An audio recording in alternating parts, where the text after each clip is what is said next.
to record here. And okay, guys, so we welcome you all. Thank you for coming here and sharing your time in this confused time-changing zones that we are. Thank you so much for all your efforts.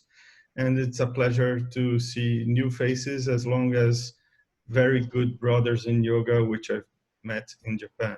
So we're going to start with another music by those two friends of mine. Mr. Keishin requested the Gayatri Mantra. And now I believe it's going to be really nice because I've corrected some noise changing here, okay? So let's go.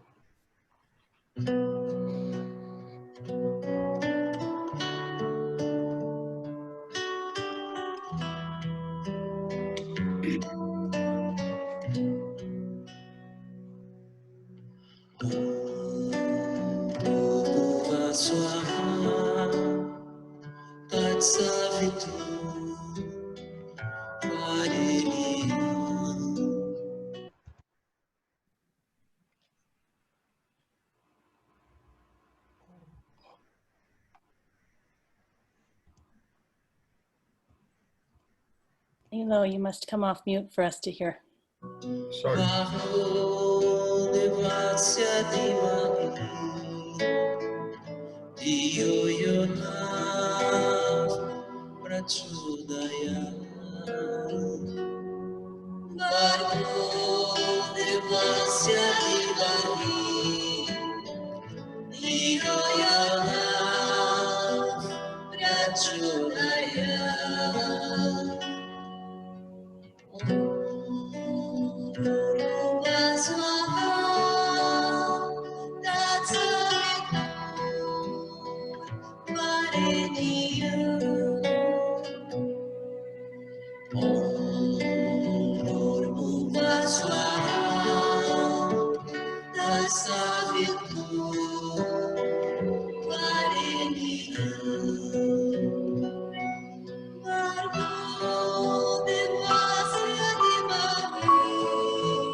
Good.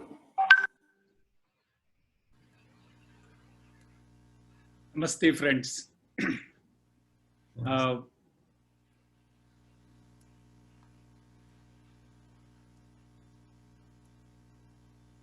Can we go ahead, Danilo? Yes, yes, please.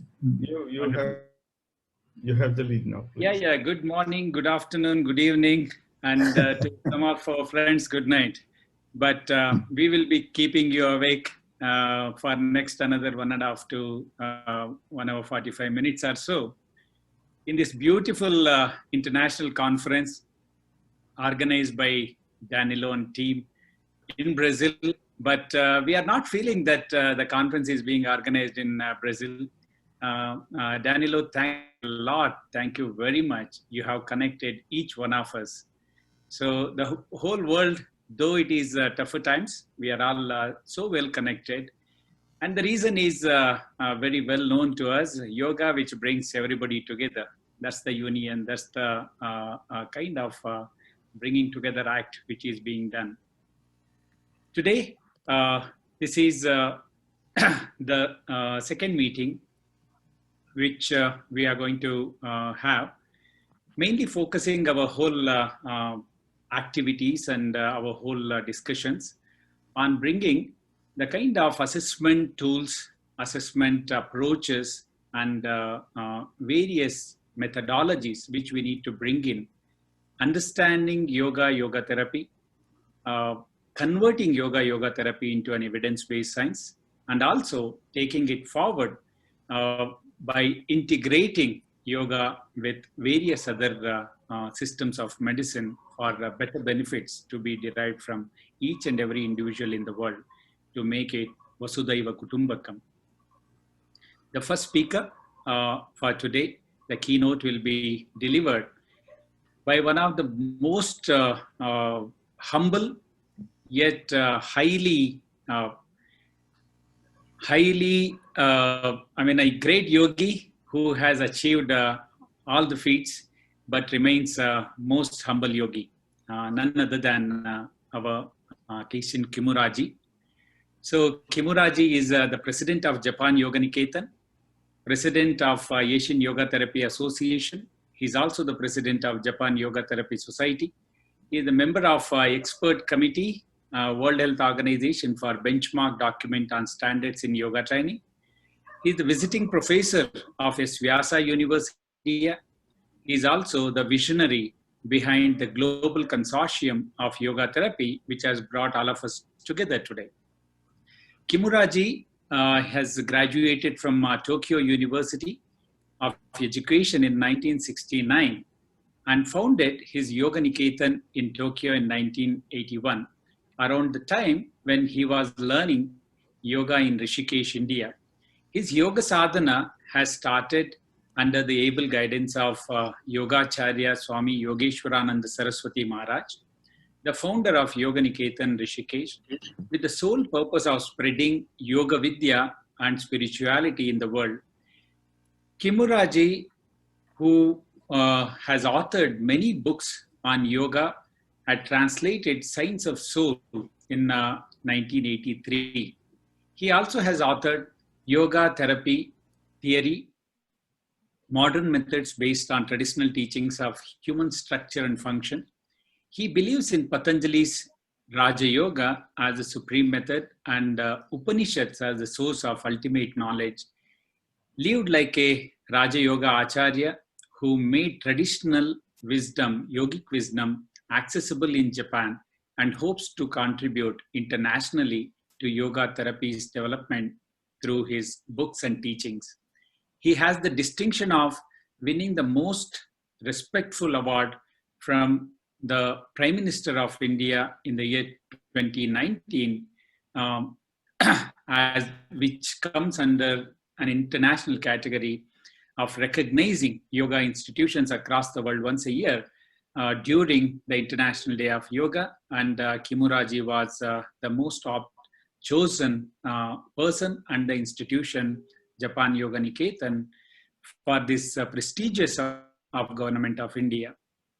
Today, Mr. Kimura will be talking about assessments, which includes approaches, trends, and tools. And we will have this first keynote address followed by a brief discussion. And I will be giving some recent developments with respect to assessments in yoga research. And then we will open up the forum for question and answer. So now it's my privilege inviting Keishin Kimuraji to deliver his keynote address on the assessments, approaches, trends, and tools for today's audience. Kimuraji, please. Thank you very much, Dr. Nagendra, for beautifully introducing me to the audience. And thank you all to participate our symposium this morning or evening or at night. Actually, we are in the morning. So today, I talked about this title. It's, can you see these sentences? It's okay. Yoga therapy clinical report. It's assessment and instructions. And we are planning to hold the annual research assembly conference after the 1 week in Sapporo, but this time, because of the pandemics of the new viruses, we are doing the online assembly. And right now, almost 1,000 participants will be gathered on the online. Then from the first day of this September, we started SBIASA Yoga University in Japan. And so we are giving the lecture in Japanese, but originally that come from the SBIASA University from Bengaluru, Karnataka. So this is also a distance course. That means we give the lecture online. So about 50 people, freshmen and women, join the new yoga university. It's the first time university education in Japan. So they are very happy to avoid the new coronaviruses.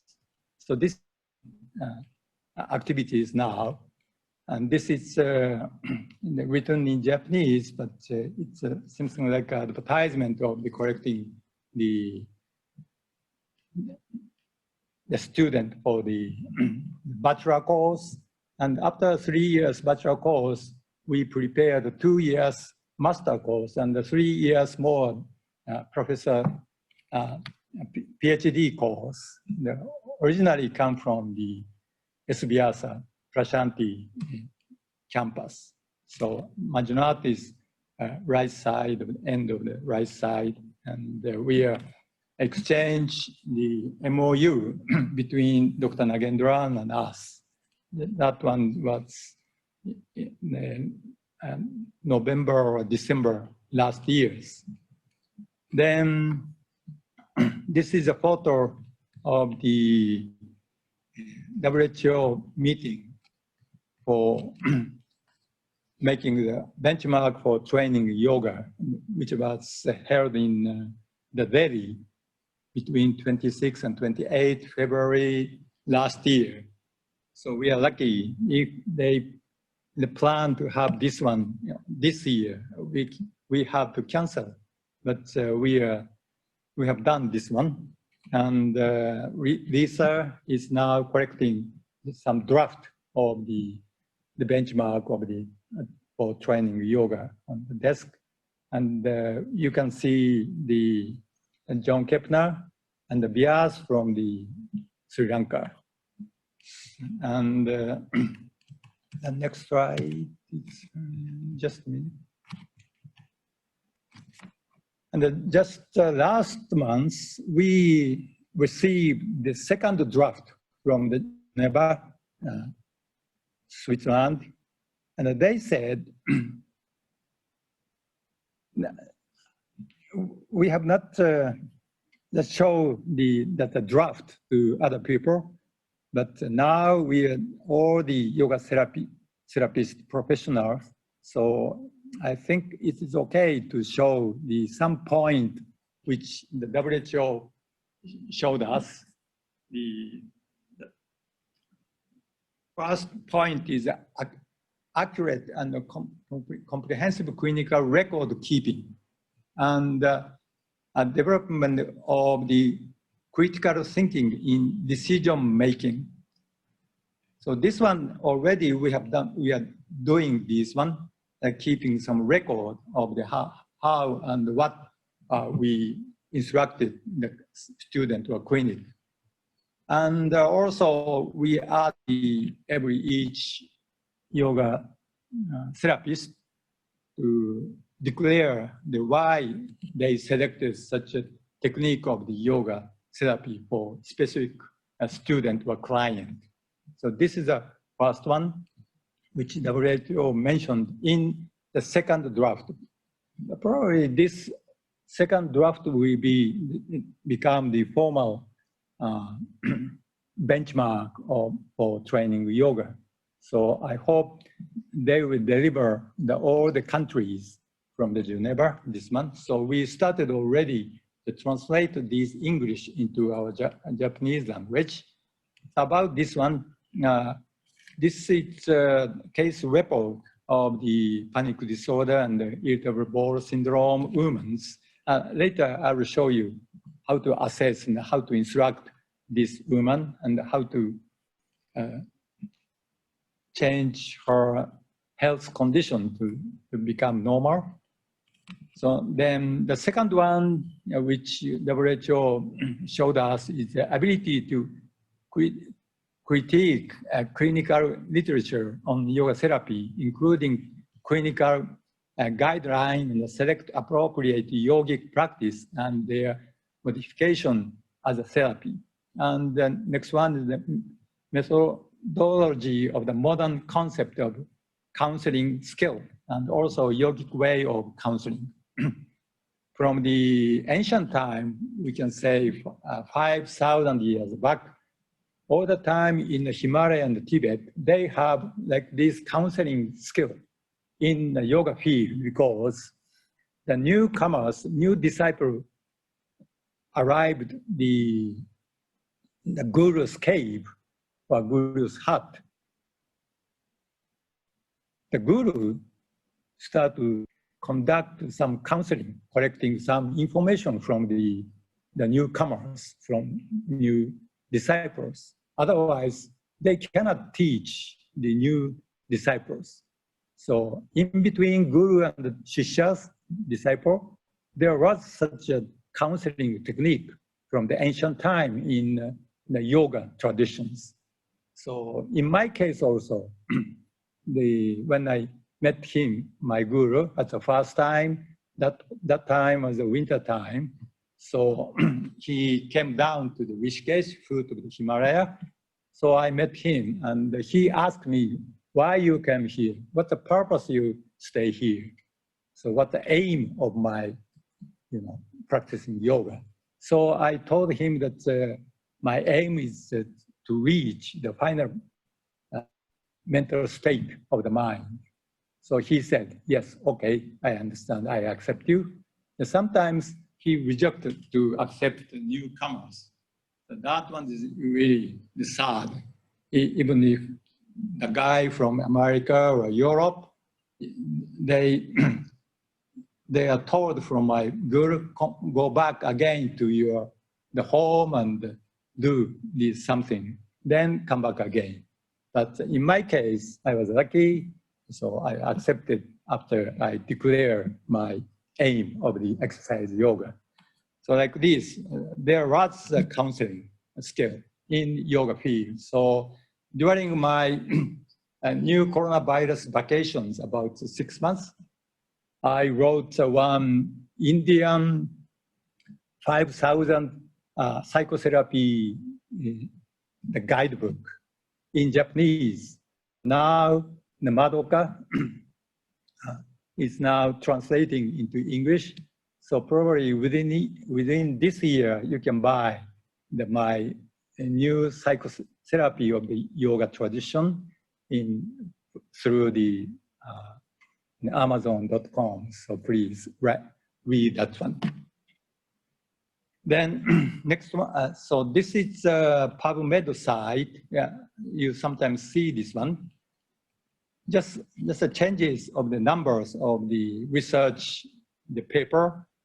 If you put the keyword yoga and the therapy and the yoga and the stress, then these numbers increased from the 2012 to 2020. It's 1927 to 56, and 305 to the 1200, like this. So this number dramatically increasing. Depression, anxiety, also a lot. So many yoga researchers of the medical researcher are interested in this research of the yoga, effect of the yoga, trauma and the cancer, also 118 to the 546. And this one, heart and hypertension, and this one, recently they put some site of about meditation, yoga and meditation, 1323. So, but this research work doesn't help us because we are the clinical psychotherapist or a clinical yoga therapist. So every day we have to meet each client in our yoga room. So this one showed us the effect of the really nice effect of the yoga practice. But they use only set menu of some kind of the yoga sect, say Kripa yoga exercise, and something like some yogis' names, yoga exercise. But when we meet the client, like physicians, internal medical doctor, we have those specific kind of the yoga medicine tablet to this specific client. So we cannot use such a set menu for this specific client or student. So we have to select the good and the effective technique, especially for these persons. So this is the first year to overcome for us yoga therapists to become the real yoga therapist. Otherwise, even if we work in the hospital, it's not enough to name us the yoga therapist. But it's the same as physicians. If we can properly select the yoga technique, or especially for this person or client, then have a good result of the taking that or practicing that yoga technique, then we will be the real yoga therapist. So that's why we have to learn how to collect the information from the newcomers, new student. Then we have to assess the condition of the client body and mind conditions. Then we have to give some kind of the technique. So this kind of the many research work is quite useful, but it's a general meaning of the effect of the yogas. So that this one is not so help us to daily our activities. So this is in Japanese language. So I don't know the English publisher's name of my book, but the Indian 5,000 Years Psychotherapy Intake Interview Manual and how to assess the client mind. So I wrote this one within the 6 months of this Corona vacation. So I thanks to the new coronaviruses to give me the really nice half years the vacation. So I've done this, writing the book. And this is my guru. He expired already 37 years back. And also this myself is still young. I'm now over 70 years old. So he said in the Himalaya, are they eager to know the soul or know the Brahman or want to learn only yoga posture or pranayama? Those who come here should meet me privately, individually, and let me know what is this that they want to learn or desire to have. So this one is we can name the counseling. Otherwise, the guru cannot give us the correct or suitable knowledge to us. So from the ancient time, I told you that from the guru and the shishya's relationship, all the time they try to give some kind of the wisdom to us. But first, they have to assess our mind conditions or knowledge conditions.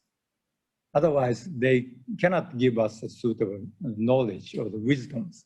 So there was and there is such an assessment method in traditional yoga. Then if we understand such a method to how to assess the disciple's mind and body's condition, then we can be the real yoga therapist. Same as the physicians. If they have no such a technique to assess the client condition of the physical body, and sometimes psychiatrists check the client, the mind, then they can dose the correct treatment. Okay, so the situation of our technique, just 2018, we were awarded from this Springer Nature's Change the World one article at the Times, the award from this Nature Science journal in medicine and public health, because we wrote this research paper about clinical fatigue syndrome and clinical body pain, which those symptoms the physical medical doctors cannot cure. So medical doctor, Dr. Oka, that time he was assistant professor of the Kyushu University School of Medicine. Right now, he changed to his position and become the professor of the international medicine and the welfare university nearby Tokyo. So he asked me to make some kind of program, yogic program for apply these two syndromes, combined the client. So here's my name, and we made one program for these people, because first I collected some information about what kind of symptom those client has. So doctor said they cannot stand up, and they cannot sit on the chair, just lay down. But the strange was that sometimes such a client come to this medical college using the flight service from the far place. That means that they could walk and they could sit on the chair in the airplane. But after they reach the hospital in the medical college, they just lay on the bed. It's really strange. And some clients told me that if they go to the Stockholm, Sweden, then her body cured completely. It's really strange. But in a normal life, they cannot walk. They cannot sit on the chair. How she can reach the Stockholm in Sweden? That means they have some kind of some defect of the mind activities. The physical body is okay. So we have to treat their mind, the defected mind, the change to the normal mind. So I made some kind of the technique. So we put that program on the YouTube. Please check the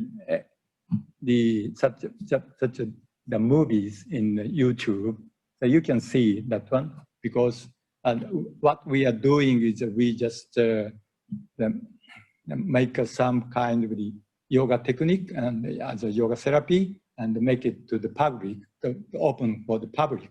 So we don't hide such a technique to other pupils, this one.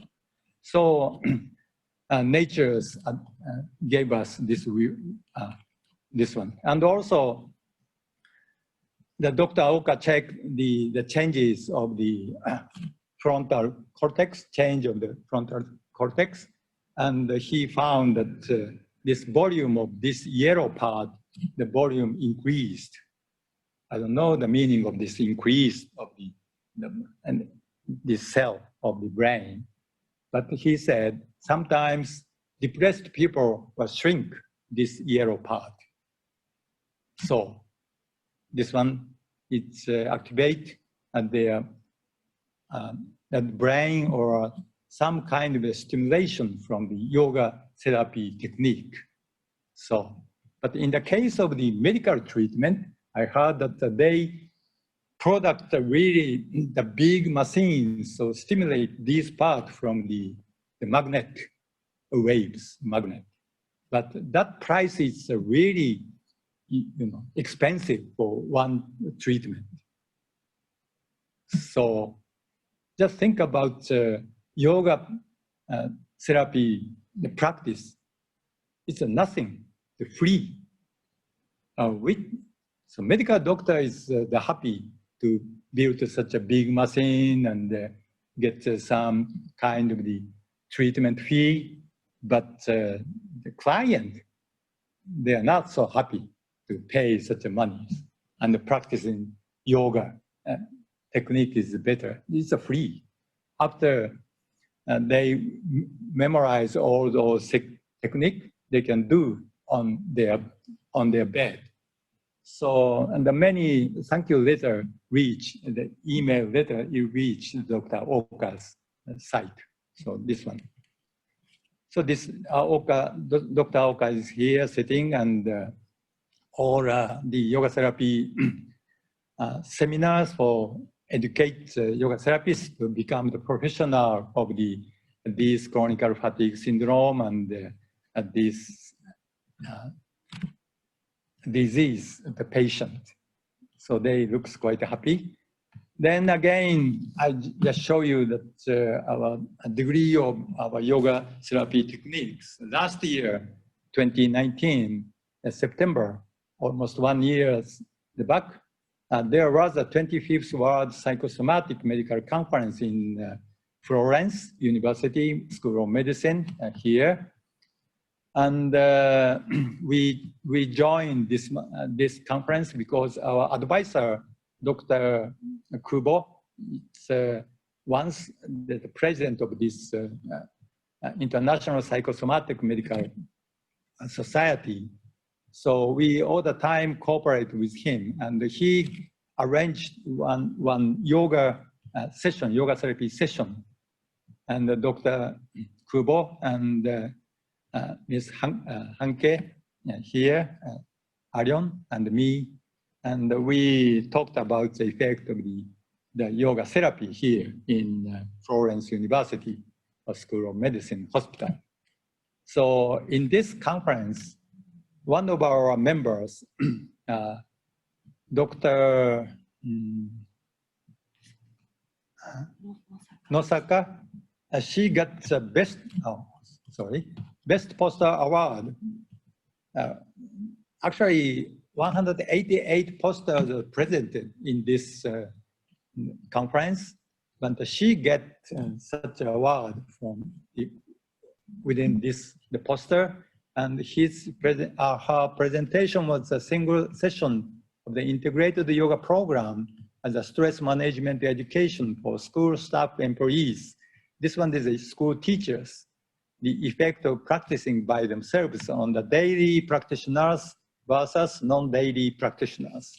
So she usually on the summer vacation time, she collected such a yoga teachers and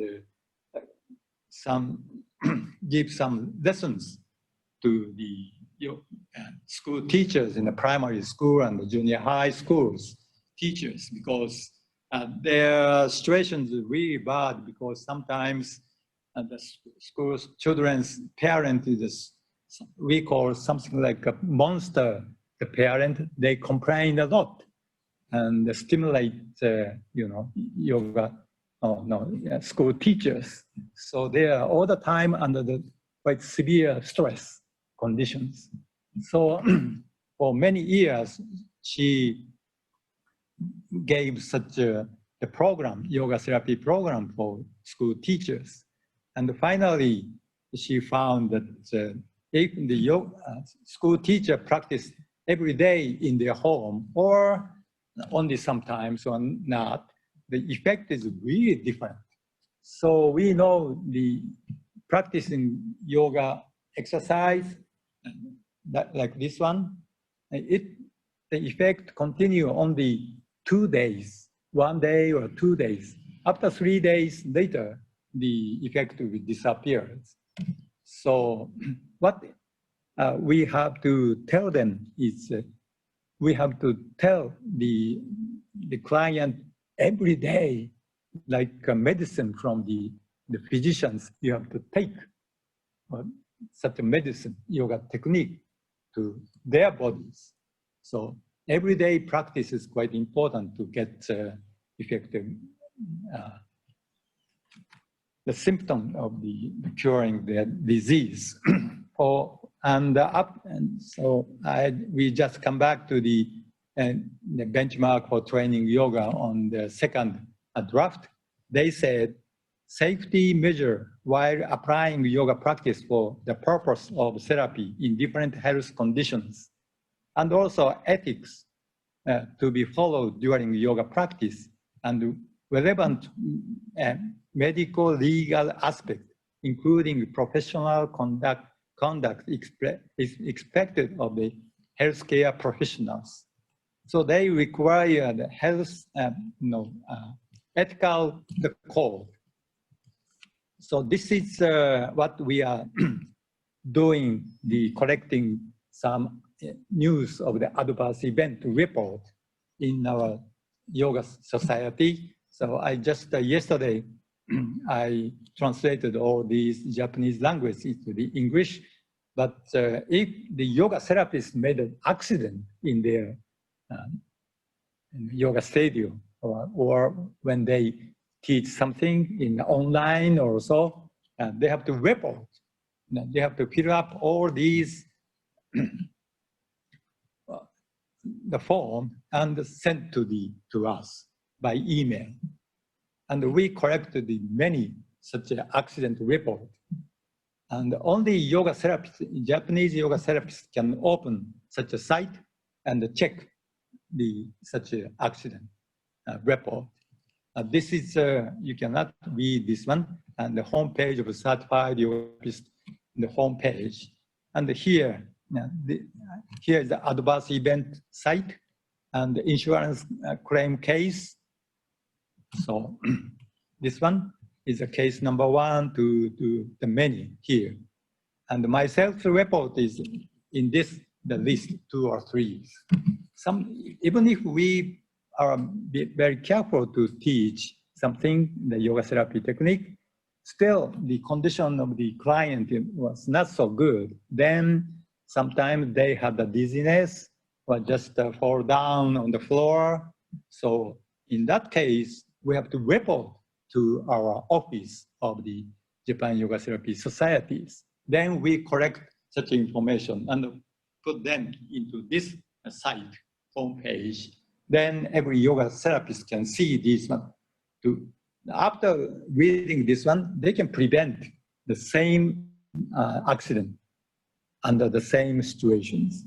So this collecting such information is quite good for prevent accident. And the WHO also probably within this year they will require us to have to prevent such a accident. So about COVID-19, So we have done one research work because Indian embassy in Tokyo, they required us, asked us to do some research work. What kind of the influence, the COVID-19 influence on this Japan yoga, the field, professional situations. So this is a result. The student number increased about 20% because the many students or ordinary people, they increase their interest to keep the healthy condition, body and mind. So some of the yoga therapists, they change their teaching, online teaching, personal face-to-face teaching, and some other close the yoga studio or sports gyms. So they lost the yoga, the business. But in the case of the yoga therapist, they increased this one and maintained 40% of the yoga therapist maintains the number of the yoga student. And the decrease is about 40. So all the time I asked the Japanese yoga therapist to give the personal program to each yoga student or client. So these 40% of the decreased yoga therapists, they didn't follow my instruction. So they just collect the group of the yoga student and give some kind of the yoga technique only. So they couldn't establish the tight relationship with the student. That's why when after the yoga studio closed, then all the yoga students were left from that class.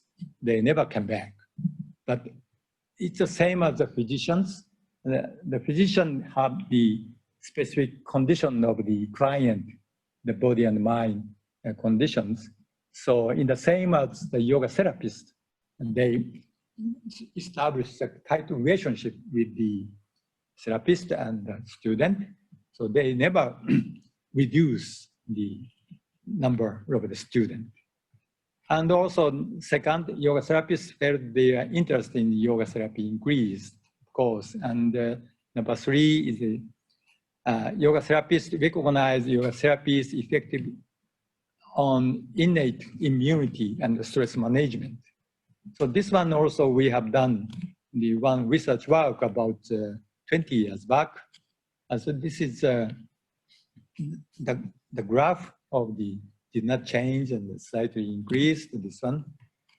And this one is effectiveness of the natural immunity and the stress management. And this one is okay. And about assessment, in the physical medical side, they use this term, diagnose and treatment. So we carefully not to synchronize the technical term. We use assessment and instruction. Assessment and instruction. Yoga assessment, yoga therapy assessment, and yoga therapy instructions. And 2008 and 2012, we invite my old professor of the Kaibaradam Yoga College, Dr. Bore, which Danilo conducted the Sao Paulo Yoga Therapy Conference, and I met him online, and he gave us how to assess the yoga client. So the 2 times we met him, but unfortunately, in India, there is not so advanced the knowledge of the psychosomatic medicine. Dr. Kubo, he's advisor of our academic society, and he's now after he finished the professor of the psychosomatic medicine, he became the president of the hospital of the School of Medicine. And right now, he's the president all over the Kyushu University. And he finished his work on September of this year. And he said, 2 countries standard is most high in this psychosomatic medicine. One is Japan and the other one is German. So we are lucky because we are very close to one of the topmost researcher and clinical medical doctor of the psychosomatic medicine, and quite close to our organization. So we invited Dr. Oka, but India, he said, not so much advanced. But in Florence last year, I met first time some of the medical doctor from India come from Bengaluru. There's the good research institute in Bengaluru. So 2, 3 medical doctors joined the International Psychosomatic Conference in Florence, and they present some kind of the research work about yoga and psychosomatic medicine. So we invited him, and actually I'm a disciple of the Swami Yogeshwanda Maharaj. And as I told you that he asked us to privately and individually meet him before we start exercise. So psychosomatic disease and yoga therapy, all these internal medical, the problem is related to the psychosomatic medicine, related to the disturbed mind, high blood pressure, peptic ulcer, and the bronchial asthma, and the diabetes, and migraine, and rheumatoid arthritis, and a lot, these one. So another allergy also. So, and the psychiatric field, panic disorder and anxiety neurosis, and personality disorder and addictions. We are instructing yoga therapy in Japan, the many drug addiction and liquor addiction and shopping addiction and the gambling addiction. There are so many in Japan. So we teach yoga therapy and the schizophrenia and the depression and the organic disorder. But sometimes we invite medical, clinical, psychological, the clients or a mental hospital, and we treat schizophrenia, the patient, in mental hospital because only in mental hospital we can use national insurance. They call group therapy. So we cooperate with the occupational physiotherapist or sometimes clinical psychotherapist combined with the yoga therapist.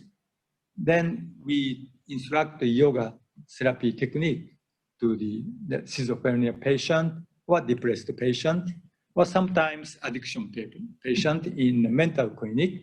Then the hospital asks some treatment fee from the national insurance.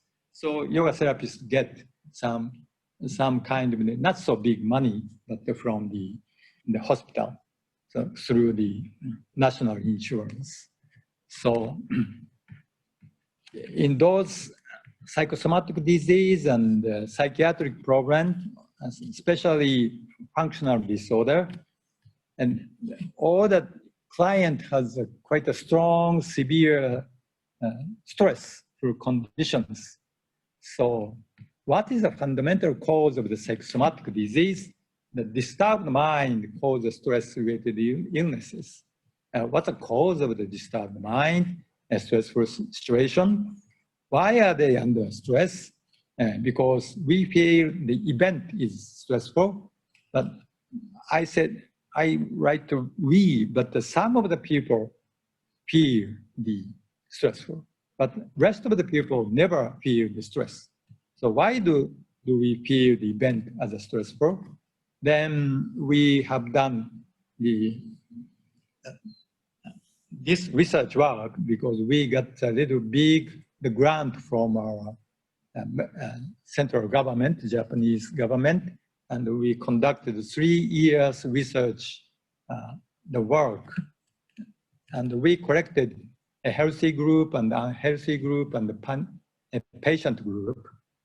The first protocol, we made the protocol to show our government, and in that, the first protocol, we told the government we will collect 250 healthy people from outside.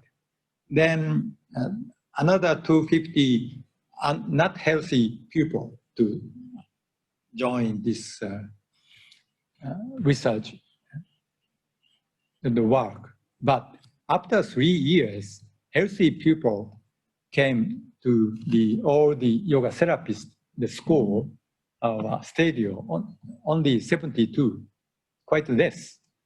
And the unhealthy group and the patient group, they a lot, more than 80%.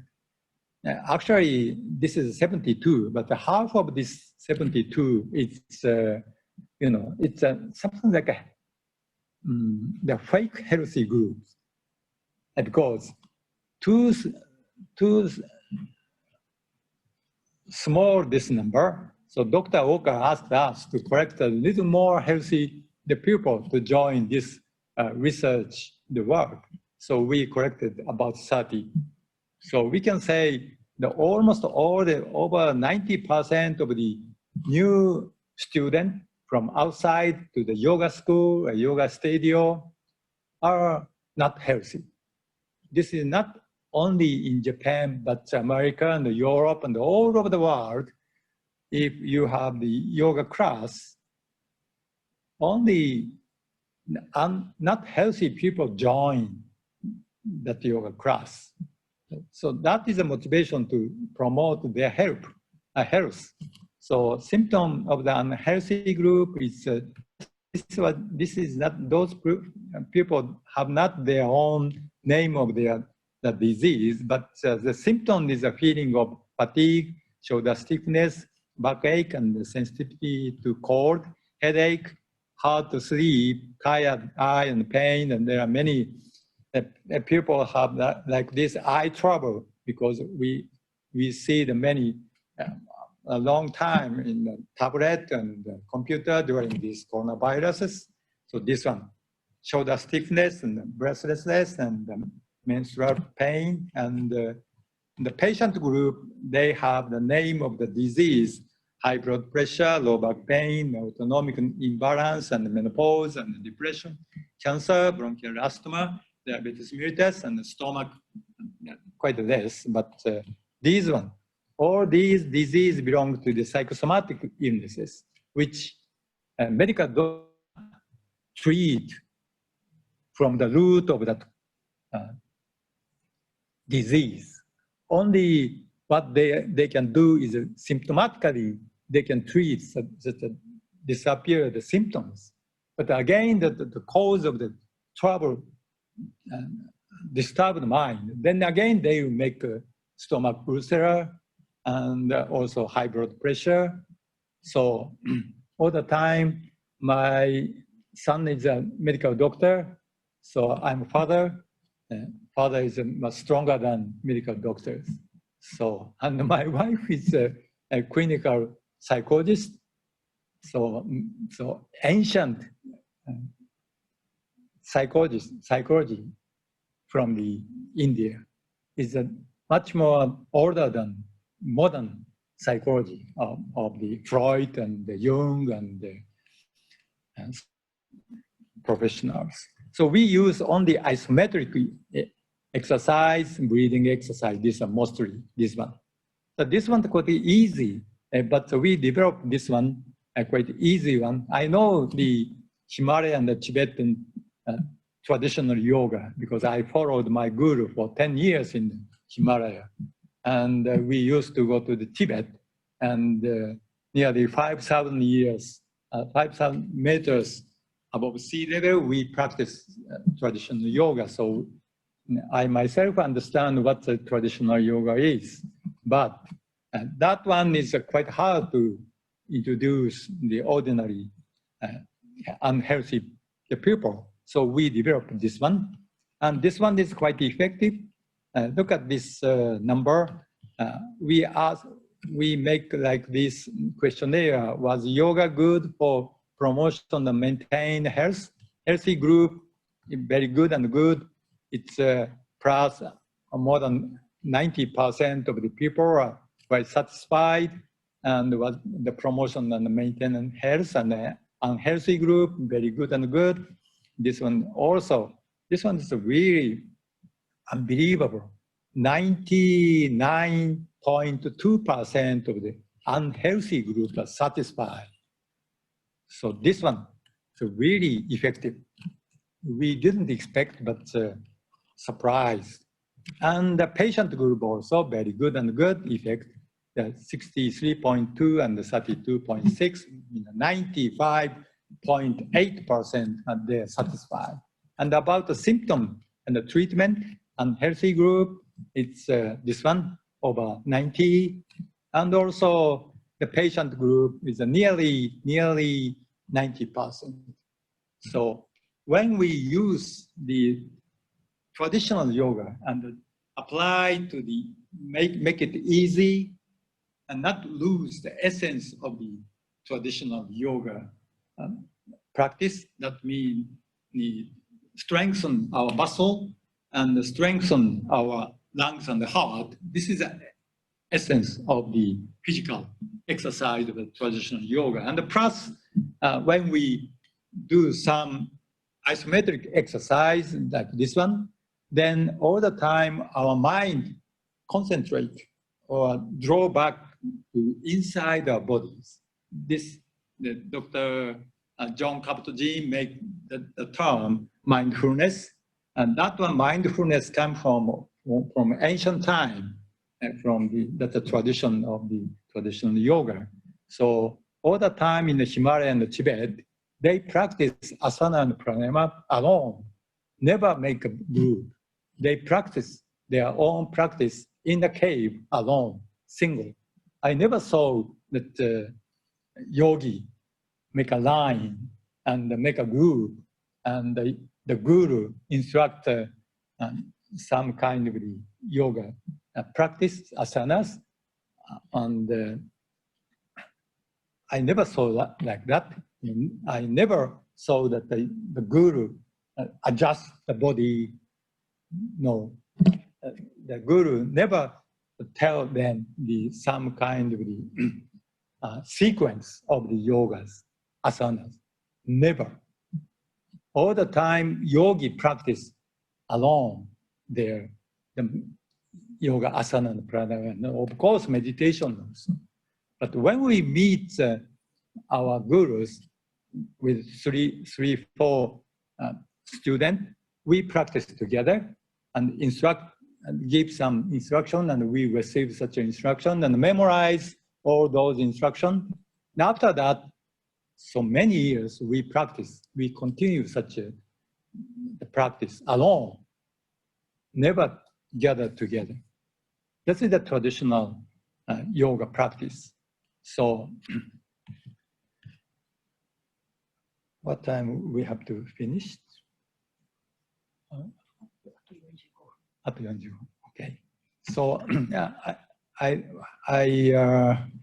speak a little more. So before we go to the yoga therapy, like anatomy and physiology, we have to learn this kind of the yogic human structure function theory and this function theories.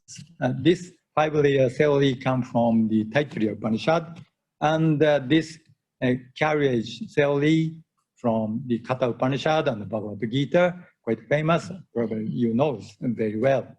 But we have to understand that from the physical layer to the spiritual layers, the Maharishi Patanjali mentioned the yoga is a chitta vritti nirodha, mean chitta is a storehouse of the old memories, storehouse of the old memories. And my guru also taught us the chitta is a storehouse of the old memory. And after we finish all the disturbance of the old memory, then we'll be liberated. But ordinary people, especially the client, or especially patient of the psychosomatic people, or addiction people, or the depressed people, or traumatized people, or sometimes we teach the yoga therapy in the palliative care center. The patient has a lot of the old memory, negative old memory in their chittas. So we have to calm down their old memories. How? This is the yoga therapy technique, the ultimate yoga therapy technique. But at the beginning, we instruct the physical exercise, because I told you that this one is mindfulness of the practice, draw back their mind into their mind and body and mind. Then after that, we instruct some kind of the teaching from the ancient textbook, yoga textbook from the Upanishads, and sometimes Mahabharata, story of the Mahabharata, and sometimes we use the Panchatantra of the children's story of the Indian culture. So we instruct tell such a story to the client. Then they understand such a story. After that, they just use this one. It's Panchatantra. It's this one. It's this is a picture book, quite easy, but quite easy to memorize. There are many stories. You can see the 3 persons sitting in front of the guru, yogi's guru. And these 3 persons is the son of the one king in all the time. The father, the king, worried about these 3 sons, not so clever, not so smart. After the king said, after he died, these 3 sons will, manage all the kingdoms. Then the many people suffer because of the leader of the foolish sons. Just today, tomorrow, we changed our prime minister. I hope he'll be smart enough to conduct our Japanese society, not like America and Brazil, sorry. So this one. Then the king sent his son to the yogis, and after sometimes these 3 sons came back. Dr. Manjunath knows this story so many.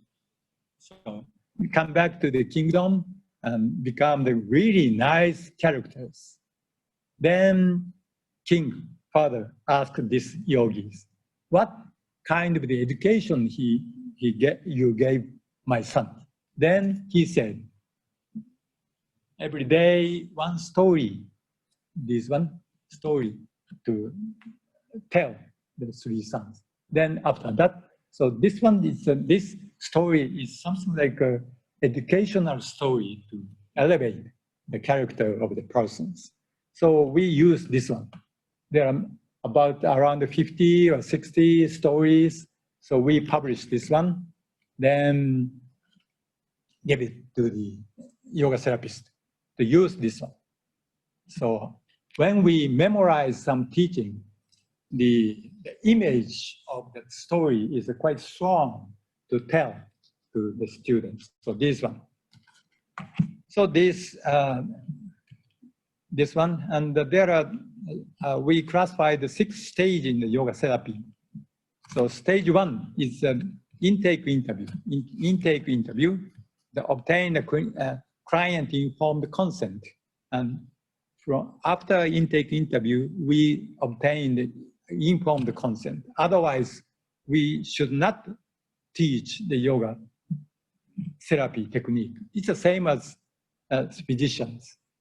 After they diagnose something, then they ask us whether we get surgery or taking some medicine. Then we reply, yes, I will take medicine, or I will come again to receive some surgeries. Then they can do something, treatment like this. So in the yoga therapy procedures, we obtain the informed consent. This is an application form and the questionnaire. So we ask them to fill up their occupation, the name and the telephone, the emergency contact telephone number, and these one. What are the reason you want to practice yoga therapy, or when did these issues start? What have you done to try to resolve the above? Then have you sought medical or other expert care or advice? Sometimes the client went to some other medical clinic, or sometimes go to other exercise sports gym, and finally they came to the yoga class. So we just ask such a previous treatment, and also we ask the result of such a treatment you found to be effective or not. And we also ask the family conditions. And we do the darshana, yogic counseling, from traditional yogic counseling, yoga therapy process of information collection, informed consent, education of buddhi. Buddhi is here, the driver of the carriage. So we have to educate this buddhi, intellect. Otherwise, that client mind never change. So we call buddhi education, buddhi education. Then for the assessment, we develop these semi-structured interview manual, yoga therapy assessment. Say the state of mind assessment, and assessment of misrecognition, assessment of karma, and assessment of spirituality. So this one, misrecognition, is come from the Yoga Sutra, chapter 2 and verse 5. As you know, that the avidya, ignorance, is taking the non-eternal, impure, evil, and non-atman to be eternal, pure, good, and atman, respectively. So sometimes client misunderstand that the non-eternal the things as eternal, and the impure and the pure is the same. It's also Patanjali mentioned that if we practice tapas, our mind will be purified. Without tapas, our mind never purified. Sometimes the client, they excuse their cause of the trouble because of other person's bad behaviors, father and the mother or some other, and the boss in the office. But as I told you that when we feel such a situation as a stressful condition, we get stress. But if we recognize that kind of circumstance is not stressful, but a good training of my own, then not stress, but it's a good chance to jump up to the higher part of the mind or social status. So this one. Then misrecognition. And so we developed this one, and that we fill up by our own, this one.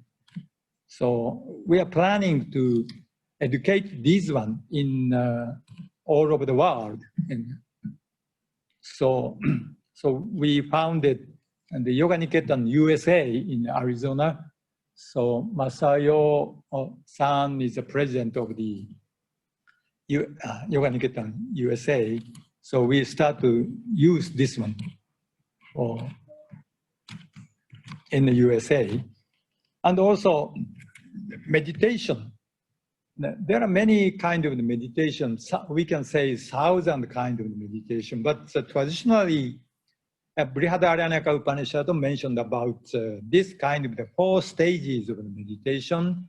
It's a dialogue, a talk between the Yajnavalkya and his second wife, Maitreyi, Shravana, Manana, and Nididhyasana, Jnana. So this Shravana is a Buddhi education. And when we practice meditation in the Himalaya with my guru in Tibet, he used to give some lecture before we go to the meditation state. Sometimes 1 hour, sometimes half an hour.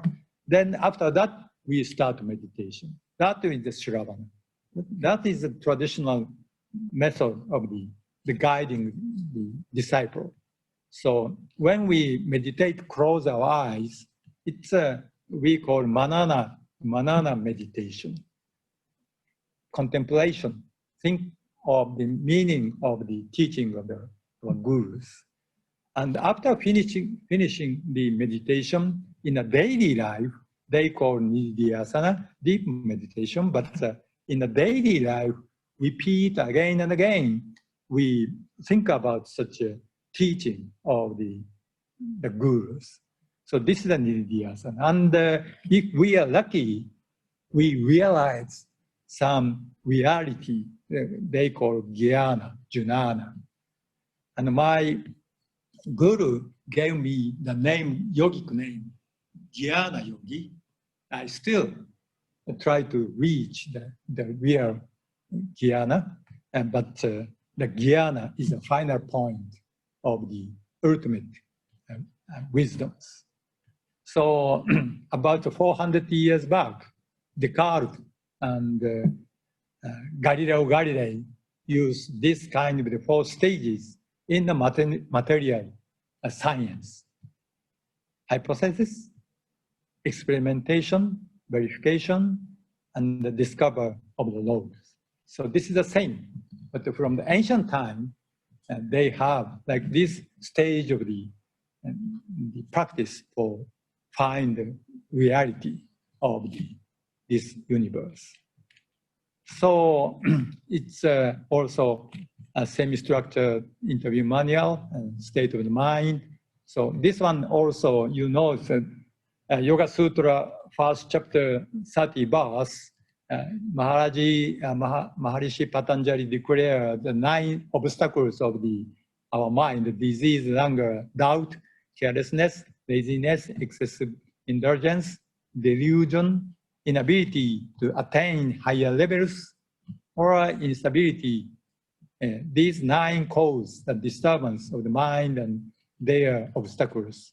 Actually, for the traditional yogis, this is a disturbance to enter into the samadhi state.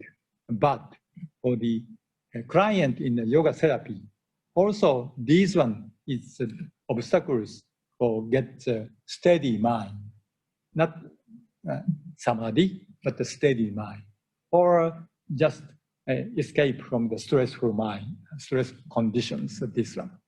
So we assess these one of in the client mind, this one also. And also the spiritual assessment. This one is not we developed, but one time Dr. D.B. Bist of the Apollo Hospital, New Delhi, he was invited to the Prashanti of the SBSA campus, and he classified from A to D, E of the spiritual health and non-spiritual health, and the spirituality is enough. Then not attached to things, non-violence friendly, not afraid to lose things, had a strong faith for the ability to believe to others, and not swayed by emotions, these one.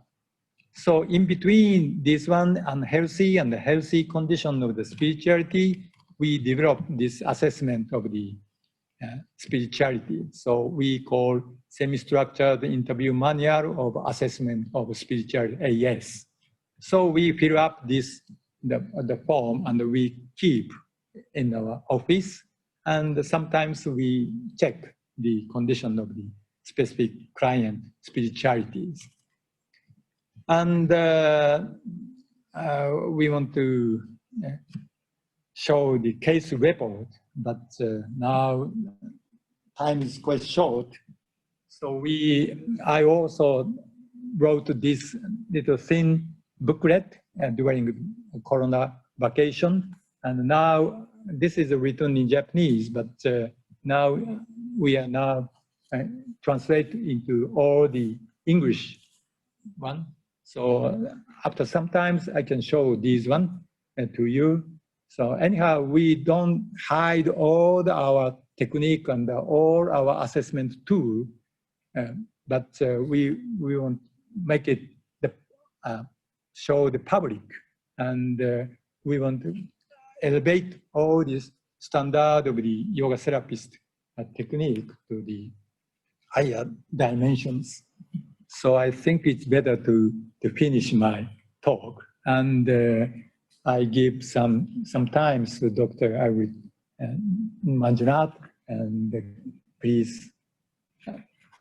Actually, I have many other slides, but if I have another time, I will show you later. But anyhow, I have to finish this time, this one. Thank you for attention. Thank you. So, Dr. Manjunath. Thank you. Thank you very much, Dr. Kimura. It's such an illustrious presentation. You have taken us through the zones, you have taken us through the timelines, you have taken us through the tradition to science, you have taken us also through various methods of assessments. So it's my privilege just to share a few thoughts on this assessment and approaches used for yoga and yoga therapy research. I'm very happy to see Amy Wheeler here. So I remember whatever we were discussing in Japan. So the idea, I'm sure you should still take it forward in creating an database or the assessment bank, which you were talking about. And that's the way we all as researchers can really contribute and support to the world of yoga researchers and yoga therapy researchers. If I can just share my screen. Yeah. So the whole idea has started, as we discussed earlier, right from Japan. And these discussions are going on forward very positively. And I'm so grateful to Danilo. And of course, I missed that another beautiful conference organized by Anneke in Netherlands. So this whole process actually has started thousands of years back. So I want to take your attention to this wheel of yoga, which we always say that yoga has its origin millions of years back. And we can take its roots to Sanatana Dharma, which is the universal doctrine from where the whole evolution has emerged. Actually, if you look at different timelines, Sanatana Dharma is that complete integrated approach.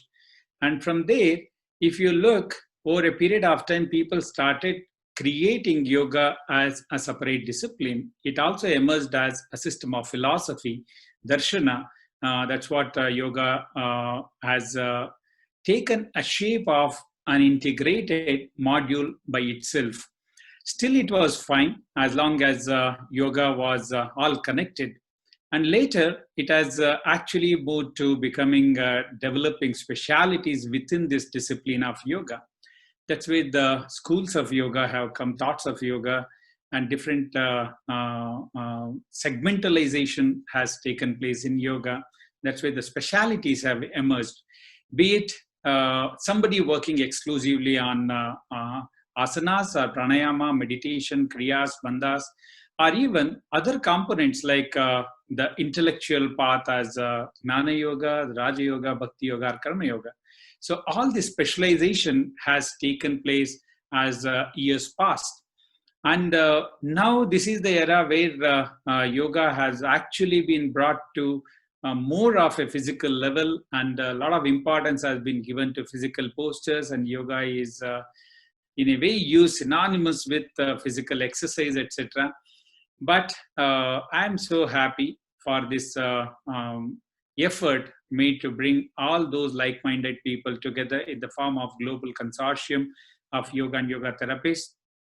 This is where the change which has already taken place, all of them have something in common, which is getting back to the roots of classical yoga. And that's where the integration process has already started. In the integrated approach, what was there thousands of years back, has started emerging, and Kimuraji has briefed it so beautifully, bringing those classical approaches.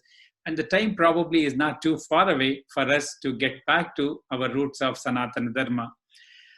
Assessments in yoga, if you really want to see, the last part what I have written is all this was known to our great yoga masters and rishis thousands of years back. But if you want to understand its approach taken in last couple of years, the journey can be traced a little more than 100 years. So this whole assessing yoga and using assessments in yoga therapy have started with the concept of curiosity, not as the puristic interest in doing some intentional research. Okay. So, but subsequently it has progressed well with its impact on health and disease. People really wanted to understand its impact in both healthy as well as in disease conditions. Though started with simple experimentation on understanding physiological effects, it has moved today to understanding molecular mechanisms. So the consciousness studies, consciousness-based approach to understanding unexplored areas has become more prominent in the recent times. So having said that, when you actually look the journey over 100 years back, we always take our course in understanding, as Kimuraji was mentioning, that classical way of doing meditation, and as the guru used to understand how far the student has progressed from there to bringing this understanding to a laboratory. So what we call as ancient practice and modern understanding. The importance of an actual experience in yoga is what is looked upon. But many of the times when you want to really bring in assessment tools in yoga, people say that, oh dear, yoga has to be experienced, not to be experimented. But there are such great personalities like Swami Kuvalyananda, who initiated this whole process of research, yoga research, have conducted series of experiments. One which is done in 1930s, where they have experimented on a yogi, putting him in an underground pit, to looking at various indices of metabolism and looking at various aspects.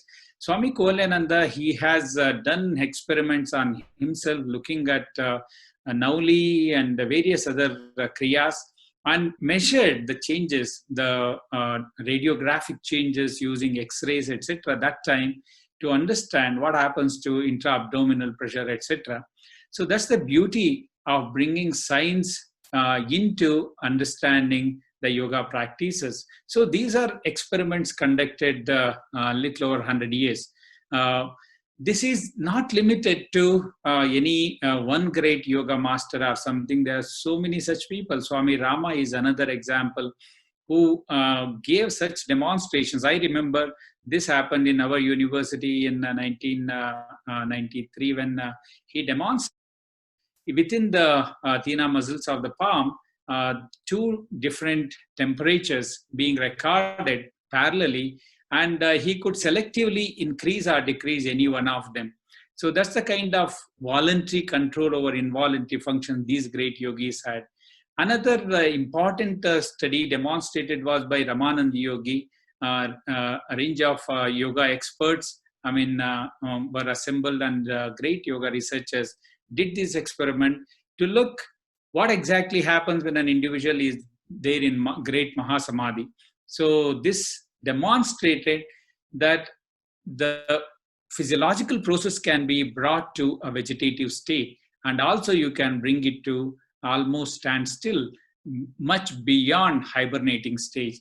So this is what some of those experiments which demonstrated that a great yogi like Ramanand Yogi could bring his ECG to a straight line, and it did for 7 long days, and published in American Heart Journal. There are several of these studies conducted, recording, assessing and recording these exceptional feats demonstrated by great yoga masters. So these are some of those examples for us. So if we ask this basic question, is assessment a new age methodology? Is it only what has been developed today? The answer is very obvious and clear. These assessments using various subjective and objective tools it was used as a common method thousands of years back, as Kimuraji briefed in the beginning. They knew these methods to understand subtle world than just physical world. Today, whatever our measurements are, we call them objective because we can see it physically. So, but there were so many tools and techniques which were developed through which you can understand the subtle nature of an individual and the subtle nature of creation. If we go back to some of the yoga texts like Purva Mimamsa and Uttara Mimamsa, we have such amazing tools available to us. So these have been represented as science and technology of today.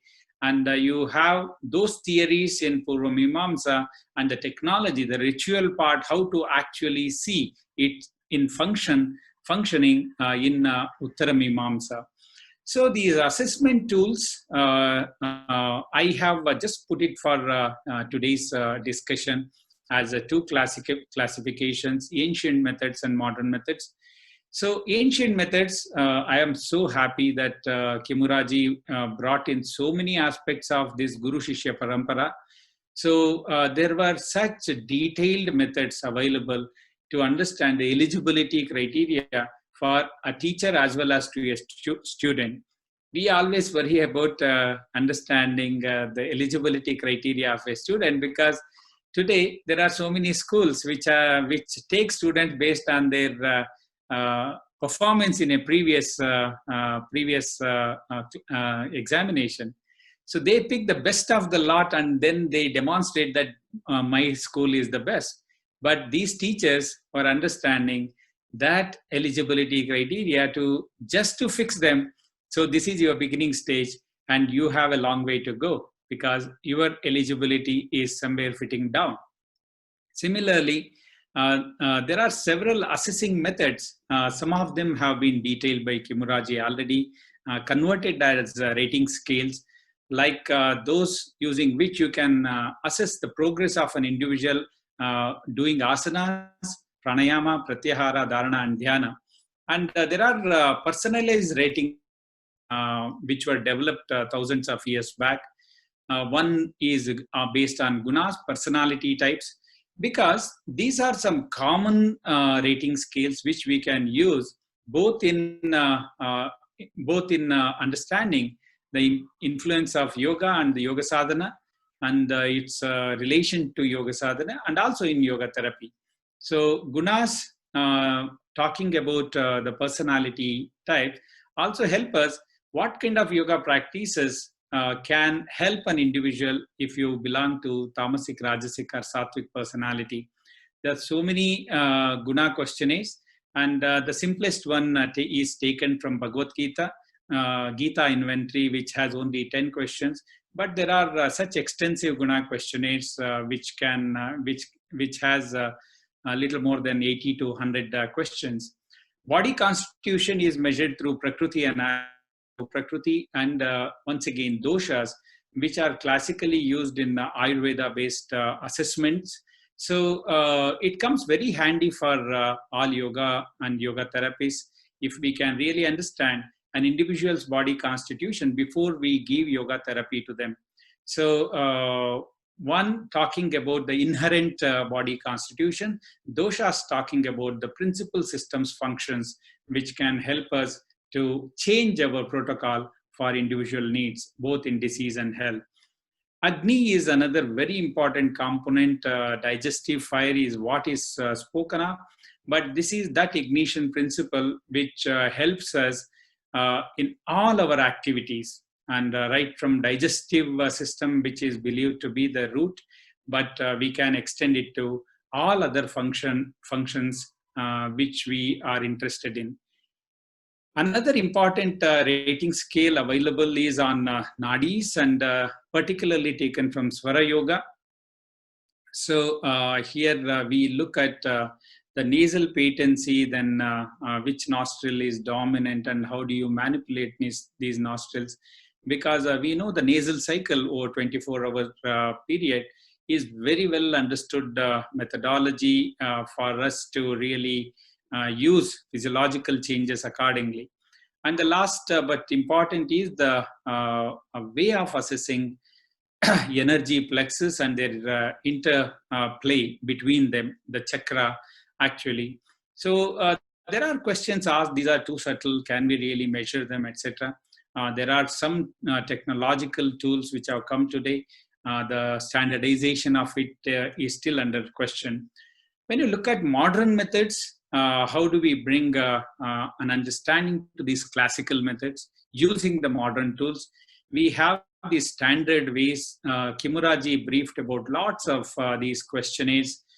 We have multiple ways we can design these questionnaires as per our requirement, beautifully listed by some of these shlokas getting converted into questionnaires for mind management, etc. by Kimuraji. Interviews we use extensively for these assessments. And yoga, when you really want to understand yoga therapy and yoga, we somehow get hooked to the last part, which is objective measurement tools. But if you really want to understand, interviews and observations can give amazing amount of information for any researcher. Greatest inventions have come from interviews and observations, though we all aim at having big equipments. So when you look at objective measurement, we have various disciplines, psychophysiology, lots of yoga studies, yoga therapy research has come from psychophysiology. Cognitive neuroscience is an emerging area today. Trends in yoga research, if you ask, these are the two, cognitive neuroscience and molecular bioscience. People are interested in going into the details of them. Psychology and understanding bioenergy, as I was talking about the energy fields, which is also taking a new dimension. This is just an illustration for you people that this is an integrated research facility, what we have at SVYASA. So we have molecular biology, cognitive neuroscience, psychology, bioenergy, and psychophysiology. And this helps us, if you really want an objective, present-day understanding of medical science with respect to yoga and yoga therapy, these are the instruments which can help us to really pick those informations needed for us. Like what you see here is a polygraph, and of course this is a 32-channel polygraph. You can measure 32 physiological functions at a time. You can look at metabolism, you can look at exercise physiology, you can look at autonomic functions, etc., non-invasive blood pressure monitoring. You can do whatever you want to understand about physiology. So this actually helps us if we bring the traditional concepts and try to understand with the modern tools. These laboratories help us, these assessment tools help us in a bigger way. So these are the simple ways we can actually do these kind of experiments to understand what exactly happens when an individual is doing a practice, and how we can record them. This is not too complicated, very simple. If you have a simple 2-channel polygraph, you can record many of them. And whatever we want to answer, like is it good for somebody, not good, who should do it, when you should stop doing it, all that can be assessed with simple tools like this. When cognitive neuroscience, as I said, second laboratory focused area actually brings in electrophysiology along with cerebral hemodynamics. So today it is very advanced science. So you can understand anything to do with the brain, anything to do with the functionalities of the brain using some of these equipments. So what we have done are using equipments like functional near-infrared spectroscopy, and of course transcranial Doppler, which gives us information about what exactly happens when you do various techniques, including high-frequency yoga breathing like Bastrika, Kapalabhati, etc. Because lots of publications are coming today talking about adverse effects of yoga, whereas functional near-infrared spectroscopy gives us quite similar information as that of the functional MRI, though it has a limitation of depth of penetration in the brain. So these are wonderful tools today to understand. When an individual is doing a meditation, pranayama, we can understand exactly what is happening in the brain, which part of the brain is active, and what exactly is probably the underlying mechanism with an additional study.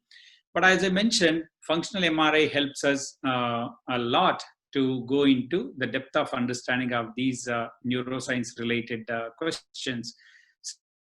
So these are some of the studies where what we had done earlier, looking at what exactly happens in the brain when you go through different phases of meditation, Chanchalata, Ekagrata, Dharana, and Dhyana. And it's so interesting to note that the brain does that wonderful activity of switching off and switching on. You want to sit in meditation, it just switches off all those lights which are disturbing to you. And it just shuts off all other windows. And then it ignites only that one light which is needed for you to do that meditation part of it. I'm just simplifying it. Of course, the areas below are mentioned are those which are responsible for doing these activities. And Kimuraji was also talking about a particular study on looking at increasing in cortical thickness. So there are a couple of studies already which are there demonstrating how yoga can help for this. Psychology, Kimuraji was talking about Eastern psychology, Oriental approaches to psychology as something wonderful. If we can combine the Eastern and Western approaches, it probably can give us amazing results. So we have the psychometrics, and lots of tools have been developed to look at implicit association. There are many slokas in Bhagavad Gita, and today probably we can understand them, bringing it into a rating scale like this. So particularly looking at subtle components of yoga, there are certain tools today, like if you really are interested looking at energy fields surrounding the body, we call it as Pranamaya Kosha, and then going beyond this, there are few tools like electrophotonic imaging or gas discharge visualizer, and a lot of other activities are done through the fractal dynamic lab. And we can also take it further to consciousness studies. So there are tools like random event generator, etc., which can look at and identify consciousness fields, probably which needs further authentication. The last one is going from grosser to subtle, the tools used for assessment are molecular biology. So this includes molecular biology, genomics, and proteomics. So probably this can help us to go and answer these questions which are asked by everybody. When you submit any article to any journal, certain important questions are asked. We know yoga works, but how? How is explained by physiology earlier, and now people want to know those underlying mechanisms at a cellular level. So it is very easy today to really bring in those facts, as we have these laboratories to understand. We can look at the complete genome sequence. We can do the complete genome sequencing, and also look at various indices of molecular health of an individual. So this is, for example, one such study done in Antarctica, to looking at asking few special questions related to molecular biology. One of our researchers was in Antarctica identifying and giving yoga to Antarctica expedition people. This was done in collaboration with the Defense Institute of Physiology and Allied Sciences in Delhi. So India, we have 2 laboratories in Antarctica, Maitri as well as Bharati. And these researchers who faced lots of these issues, one to do with problem to do with their travel itself. 1.5 months traveling in the sea, resulting in seasickness. And we have developed specific modules for these people for seasickness. And then second one is for Antarctica stay. For the first time, yoga was given on Antarctica glacier. And it was amazing to study what yoga can bring in as a dividend to these people who face those extreme climatic challenges, social isolation, etc. And it was demonstrated that few specific genes which were actually forgotten over a period of time, like carotene genes, etc., which actually helps us to protect our skin and help in growth of hairs, which actually can shield us from those extreme climatic conditions, have been shown to express while many other pathways related to metabolism and other things were actually taken to an hibernating stage. That's the beauty of this. Just to take it forward, the futuristic trends are very clear. Everybody are looking at not generalizing, but in personalizing. So the personalized approaches are going to be something which whole world will be looking at. Mechanistic methods. So we know how exactly, be it a classical method or a traditional way we can explain it, or be it modern methods, we should have a clarity in explaining how and why such a phenomenon is taking place. And the trends are also to bring in a lot of technology into it. And everything has to be brought down to mobile phones probably. And if we can do everything on mobile application based, more and more people can be brought into these assessments. And we can limit bringing big equipments for all these assessments, and always use rating scales in the form of printed forms.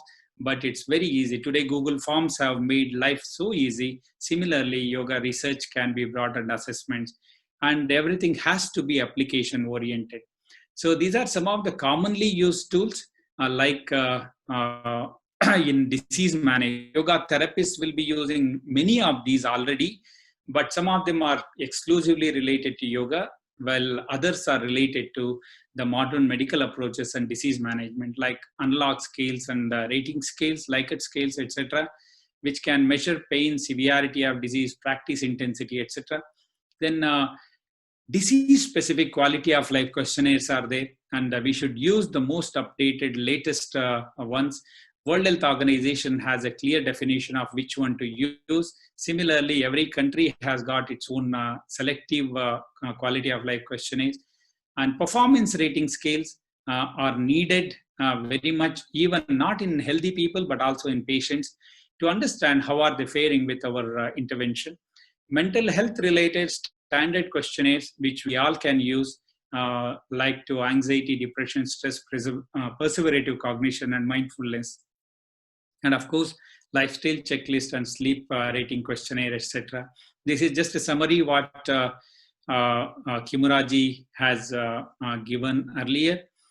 So these are using various tools and assessment scales. Today we have little more than 5,700 publications in the world in the field of yoga. These are all taken from PubMed, but probably there are so many other articles which are not presented in PubMed.